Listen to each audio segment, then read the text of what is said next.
Right, guys, remember, if you need to, please read the requirement a few times to ensure that you understand and that you know what to do. They indicate us with reference to 3D PrintShop, identify and discuss the performance obligations of the 3D printers and other contract additions in terms of IFRS 15. Your answer should clearly indicate if the promised goods or services in the contract are separate performance obligations or not. Right, plan of action. Remember, you do not have to write out your plan of action. I do this for you to be able to follow my discussion. But guys, you need to think about this and you need to practice this at home. This is part of your exam technique. My plan, now there will be two different types of students. Student number one, they don't know the theory. If you don't know your theory, you need to please open your IFRS 15 contents page. On the contents page, identify where is step 2. Guys, I'm not going to do this because I have provided you with a detailed recording in terms of highlighting IFRS 15. Okay, student number 2, you have studied your revision page, which I do recommend you do, please. Now, my next step, I need to ensure that I understand the scenario. Once we understand the scenario, we need to link the theory to the scenario. Now remember, this is a theory question. Therefore, we need to identify the theory, we need to apply the theory, and we need to conclude. You're not going to get any marks for purely stating theory only. You need to apply the theory. And remember, they want you to indicate specifically if there is a separate performance obligation. Therefore, this is your conclusion. Okay, now when we refer to our scenario, remember, they've indicated to us, they've provided us with the contract terms and conditions. They have indicated that there is this 100% money back guarantee within 30 days. They've indicated included in the contract, look at this, included in the contract is a free 1-year warranty. And they've indicated that there is training at no cost. Therefore, when we look at this, guys, I want you to be able to identify that our client will receive 1, a printer. 2, as per the contract, there is this 30-day money-back guarantee. As per the contract, there is a warranty, 1-year warranty. And then as per the contract, there is the right to receive free training. The requirement states that we need to identify the performance obligations in terms of this contract, right? Now, I want you to please open your IFRS 15 revision pages for me. IFRS 15. Remember, we need to focus on step 2, identify the performance obligation. Remember, performance obligation is a promise to transfer goods or services that is distinct or a series of goods or services.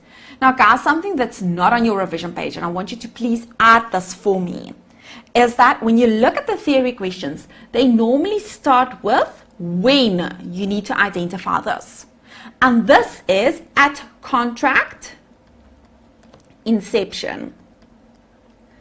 Please add this, because I have identified here and there is half a mark for this. Okay. Therefore, at contract inception, the entity has to identify if this promise is distinct goods or services or series. Now, the promise can, or the goods or services, or the series of goods or services can be distinct when it is capable of being used on its own or together with other readily available resources, and guys, if it is separately identifiable. Okay, now on a new page, indicate to your marker that this is your part A, right? I have prepared a little bit, guys. Please ensure that you focus. You need to ensure that you understand. Right, we have our contract. In this contract, we have identified that we have our printer, and I'm going to call this now number 4, guys. With this printer, we have the 30-day money back guarantee.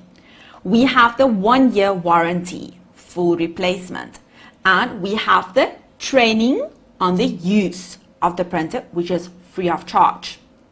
We now need to identify the performance obligations, the promise, as per our step number 2. Then, as I have mentioned, when we need to discuss performance obligations, always start off by indicating when we need to identify the performance obligation. We need to indicate that we need to identify the performance obligation at contract inception. Remember, you're not allowed to use abbreviations. I do this to save us some recording time. And guys, I'm pretty sure you don't want to look at the screen while I write out every single word in detail. Okay, now this is important. We need to identify the performance obligations at contract inception date. Now, what is a performance obligation? We need to identify, or not we guys, remember we need to apply. Therefore, 3D PrintShop, and this is the application, will have to identify the promises to its customers. And this will be a performance obligation, this promise, if the goods or services are distinct, or if this is a series of distinct goods or services. Right, now let's look at the contract.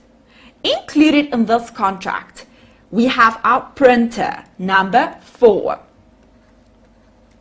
We now need to identify, or not we, 3D PrintShop, if this printer is a distinct good or service. How do we identify this? If you refer to our IFRS 15, you will remember at the bottom, will we be able to use the printer on its own? Yes. Will we be able to identify this separately from any other promises? Yes. Now we need to apply this. Remember, we are looking at the printer. This printer can be used on its own. Guys, identify. In the application, we now talk about the printer, not the goods and services, the printer. And it can be separately identifiable. But why do we indicate that this can be separately identifiable? Number 1 is that the printer is not dependent on anything else, guys. It's not dependent on another service or another product. The printer can be used as is, right? And then the printer does not have to be modified. They do not have to change this printer first before they can use this. And number 3, they can use the printer as it is, guys. Therefore, they do not need an input to be able to obtain an output. Yes, I do know they need electricity, and at this point of time it is a bit of a crisis. But guys, they do not need anything to input. Therefore, they can use the printer as it. It does not have to be integrated with anything else. Therefore, it is not dependent. It can work on its own. We do not have to change this. Guys, we do not have to modify it. And we can use it as is. It doesn't have to be linked to anything else. No. Therefore, we can state that it is separately identifiable. And based on this, It can be used on its own and it is separately identifiable. We can conclude on the printer, guys, that this printer is therefore, yes, this is a distinct good. And due to the fact that this is distinct, this is a separate performance obligation on its own. This is a separate performance obligation on its own. Right, now, next. In the contract, they provide the 30-day money back. Now, what is this, guys? What is a 30-day money back? If you think about this, you buy this printer, but now within 30 days, you don't want the printer anymore. But there is this 30-day money back. It is a promise by the entity that this entity will be ready to refund the customer and take back the printer. Therefore, this will be a refund. This is a promise that they will take this back.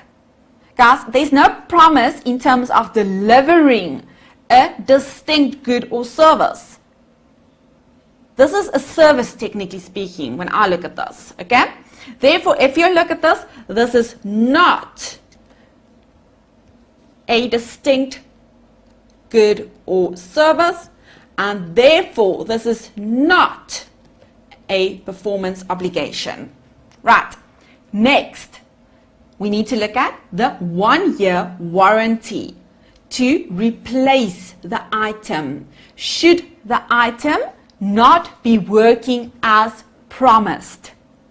Okay, now guys, in terms of warranties, you will remember that this will fall within our step number 3 on our revision page. Therefore, please open your IFRS 15 revision page, or guys, open your IFRS 15 contents page, identify where's step 3.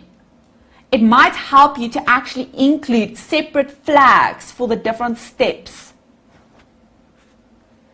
Step number 3. Remember, this is the variable consideration. When you look at the right side of your screen, there can be contracts. We transfer control of the product to the customer and also provides the customer with a right of return.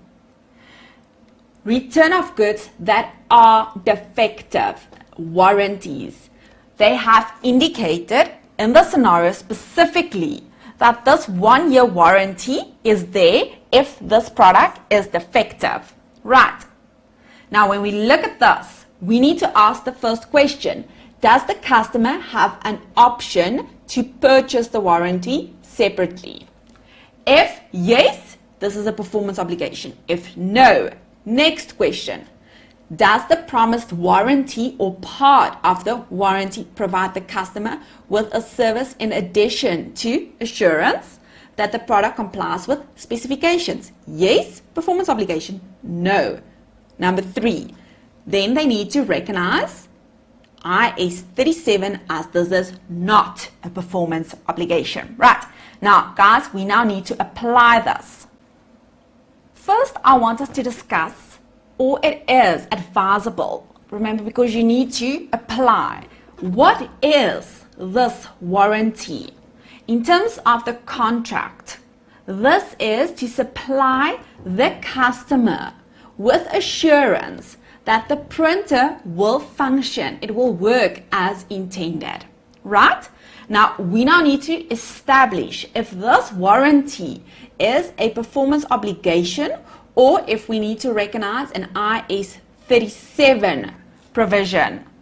Right, now when we apply our steps, step number 1, does the customer have an option to purchase the warranty separately? No, the customer does not have this option.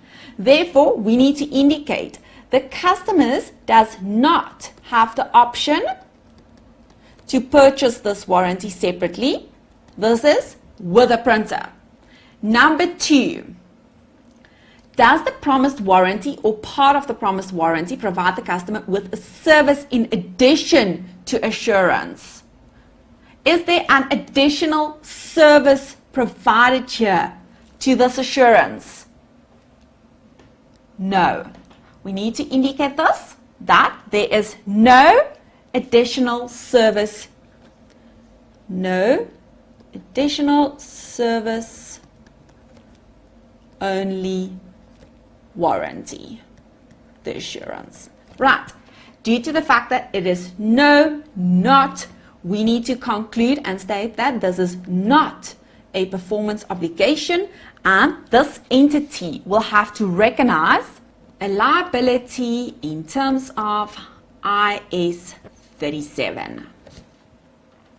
Okay, so guys, when we now look at this, do you agree with me that in a sales transaction, due to the fact that we have our printer performance obligation, our 30-day money-back guarantee is not a performance obligation. Our 1-year warranty is not a performance obligation. Therefore, it will be better for 3D PrintShop to bundle this sales transaction. Therefore, add your printer plus your 30-day money-back plus the warranty assurance. They need to bundle this sales transaction together. Let's move on to number 4, right? Training on the use of the printer provided free of charge. You will also remember that they have indicated that they can sell this as a separate service to any other customer. This customer does not have to purchase a printer to receive this service. Right, guys, therefore when we look at this, remember, we need to identify if this is a distinct good or service. Distinct goods or services will be when we are able to use this on its own. Now, guys, due to the fact that they can sell this, a customer will be able to use this on its own because they sell this to any customer. And number 2, we need to identify if this is separately identifiable. When we look at the criteria in terms of being dependent, is this service dependent on something else? No, because they sell it as is. They can sell the service in terms of the training as is. Therefore, this is not dependent. Number 2, do they need to modify this service? Do they need to change this? No, they don't have to. This is a package. They can sell it as is. They do not modify this service. Number 3, do they need to integrate the service with anything else? No, they do not have to integrate this. They don't have to. They can, obviously, but they don't. This service can work on its own. Therefore, based on this, we can identify that the training is a distinct service. Yes. And based on this, it is a separate performance obligation. Therefore, to conclude, in this contract, there's 2 performance obligations. The one will be our printer, and the second performance obligation will be the training.